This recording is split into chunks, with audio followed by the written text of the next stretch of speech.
Hey guys, Bryce Tubbs here. I just wanted to talk about how to start a successful bookkeeping business. Now, I'm actually going to share a tip that I have never shared publicly before, and I think it's really going to help you out. The reason why is because I get asked this by an individual who has been trying to really start her business for a while, but she doesn't really have a big network. She doesn't really have too many like either CPAs or EAs or tax professionals or other bookkeepers inside of her network. So she doesn't really know where to go to either get some work subcontracted to her or to be able to start getting referrals. So I just kind of want to break this thing down for someone who's trying to start a successful bookkeeping business, but maybe doesn't really have the resources or the connections to be able to do so. So number one thing you need to do is you need to start going and building connections with people who are already connected. Okay. The key word when it comes to like success, just in this life, just from work with hundreds of accountants and bookkeepers and from running, a six-figure accounting and bookkeeping firm myself for the last 7 years, relationships are really the currency of this business model. Like whenever I see someone who really goes from like zero to about $10,000 per month in sales, like the only thing that I notice between them, it's not necessarily their race, not necessarily their age, doesn't really matter experience of the game. It is really their ability to make friends with strangers who happen to have a good amount of money. Now, this is a really, really interesting skill set because it can be caused by your upbringing a little bit. And I don't necessarily mean like the silver spoon where like you're born to a rich environment. That does help a lot. But if you actually have the skill set of being able to talk to a stranger and being very open and friendly, that is actually the more important skill set. So it's not necessarily the connections you're born with. It's more about your ability to go and create new connections. For example, for me, I can go to any event, any location, any dinner party, any restaurants, any club, any dance studio, and I can make a friend within 1 to 3 minutes, right? I can make a friend. I can just ask them questions about themselves. They just start telling me they like, hey man, we should connect after this. Give me your phone number. Cool. And then we meet up for coffee or we talk business or they come and flow into my existing funnels, right? That's a superpower. If I could just give one thing to any person who is trying to start an accounting or bookkeeping business, it's you got to be friendly. I don't necessarily mean you have to be extroverted, so you don't have to be like this person who's outgoing and is in front of a crowd of a million people and like just loves talking to people. I don't mean like that. I just mean you have to be open. And if you don't like to do a lot of talking, make sure you learn how to ask good questions so the other person starts talking. For example, I went to this to a bookstore, right? And I actually met this person. We were in the business section. I was kind of reading a marketing book. She was reading like more of like a psychology slash negotiation type book. So I started a conversation with her, and basically all I did was just ask her about, hey, what are you reading this book for? Oh, I'm trying to grow my business, and one thing that I'm really interested in recently was negotiation because we're trying to learn how to negotiate bigger size contracts. She was actually a nonprofit and she was looking for contracts and grants, and negotiation was going to be a big factor of it. So I just kept asking her follow-up questions. Oh, cool, nice, man. So what's the biggest grant you guys ever got? Nice. What's your causes? Oh, nice. Like how long you been doing it for? Nice. Yeah. Why'd you start doing it? Nice.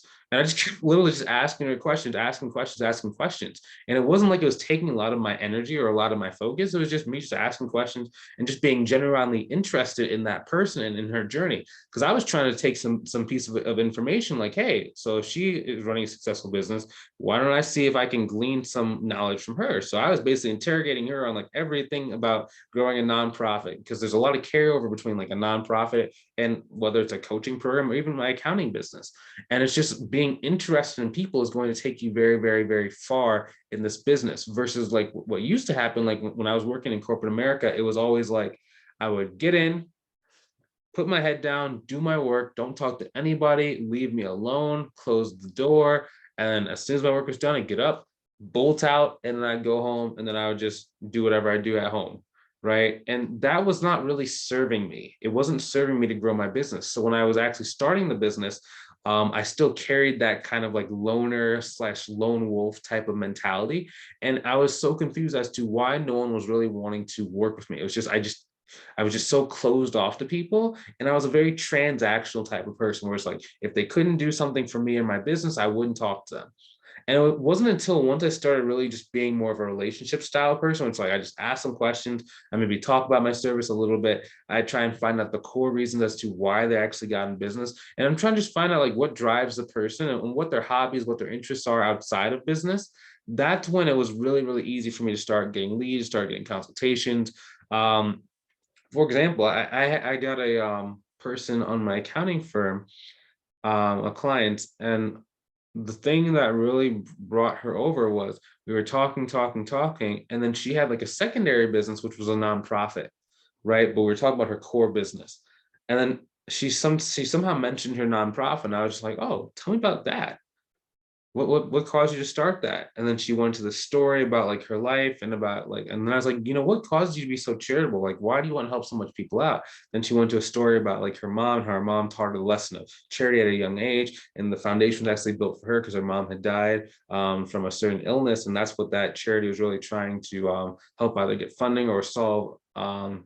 Without going too personal into the story, and that's really what she said kind of months after we started working together. That was the reason why she really worked with me. It wasn't because of what my skill set with her core business, because she felt like there was a connection on this business because she could actually talk to me about it. Versus most people, she feels kind of like shelled up about talking about her nonprofit because she wants to portray this image, and she was almost feeling like she was kind of trapped in like in a box, and she had like two separate lives.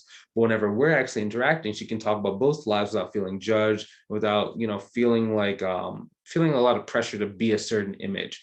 And that's really the secret to it, right? Because if you can make someone feel comfortable, they're going to want to talk and be around you. And just like we always say, growing this business is about learning how to make friends with people who have money, who have a need, and who want to pay you money. If you have that holy trinity, you're going to be able to get clients very, very easily. And it's going to be less about what you say specifically and more about who you're showing up as just all the time.